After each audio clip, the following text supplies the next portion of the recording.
Well, Doom Patrol has returned for a second season, and in our last episode, our heroes was shrunk down to toy size, except Larry.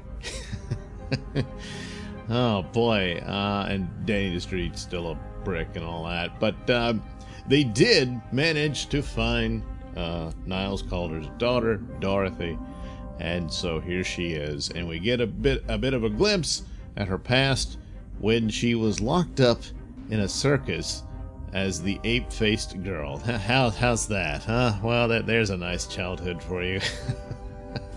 And we get her a bit of the revelation that she's all-powerful, but she can't control her powers. And so apparently she's stuck as an 11-year-old girl because she still appears to be at that age, although it's now decades later. But at the circus, she hears a mysterious voice that calls out her to make a wish, and when she does, well, it's a massacre.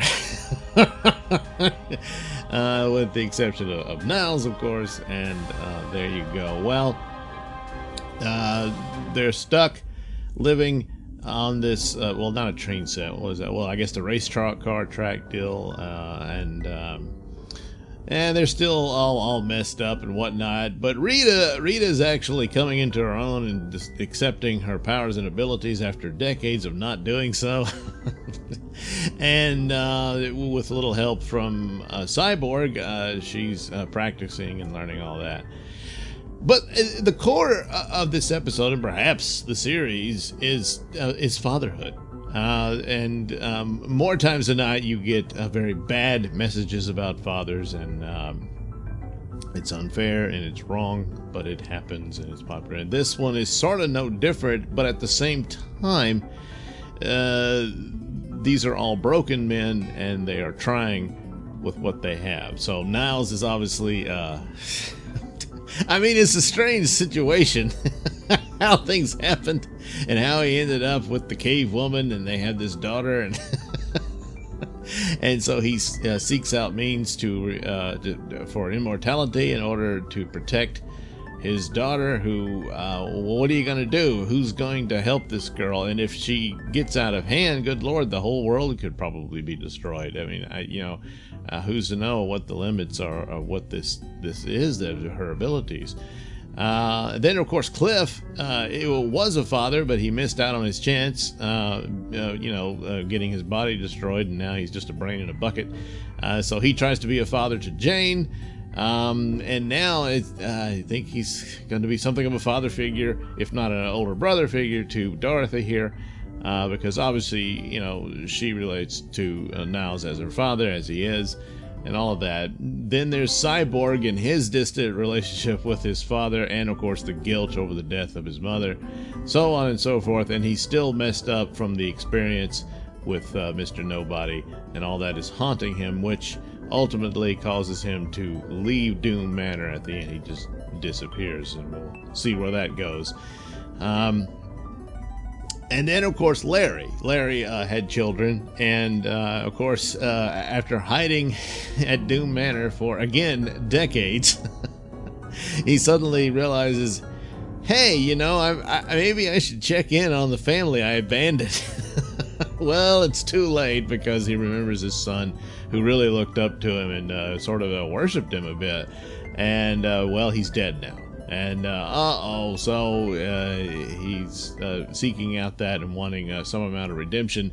And the sad thing about it is, it takes the negative man spirit to push him into dealing with this, which is like, hey, what about your kids?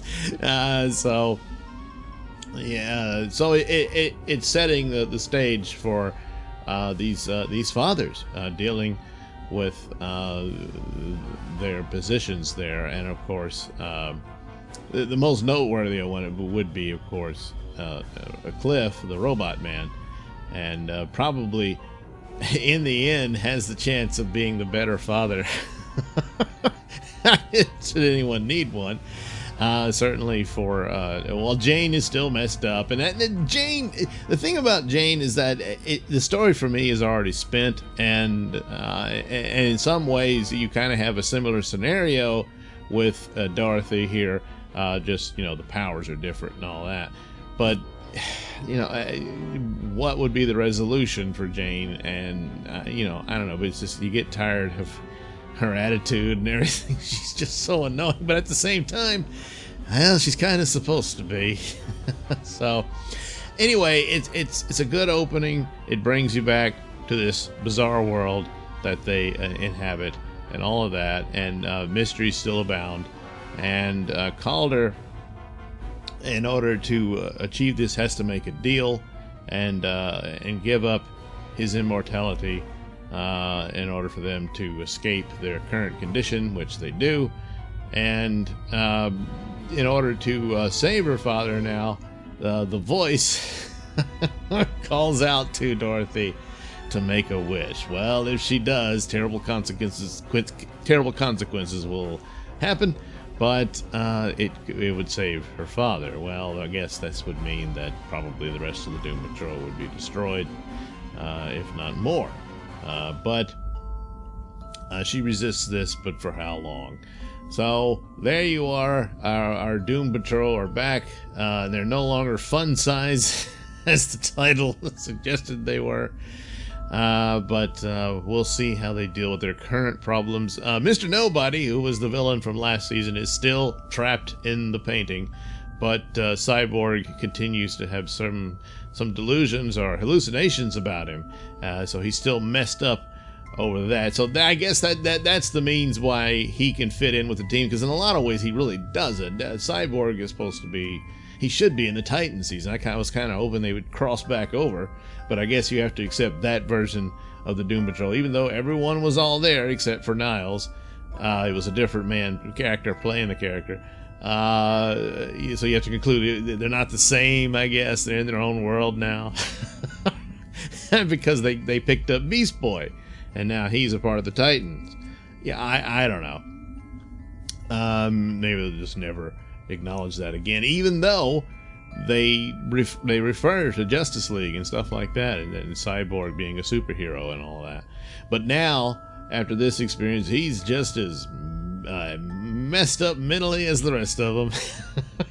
And of course, daddy issues. So there you are, back up and running for Doom Patrol. I will be doing the episodes one at a time, and so we'll get to the next one when I see fit.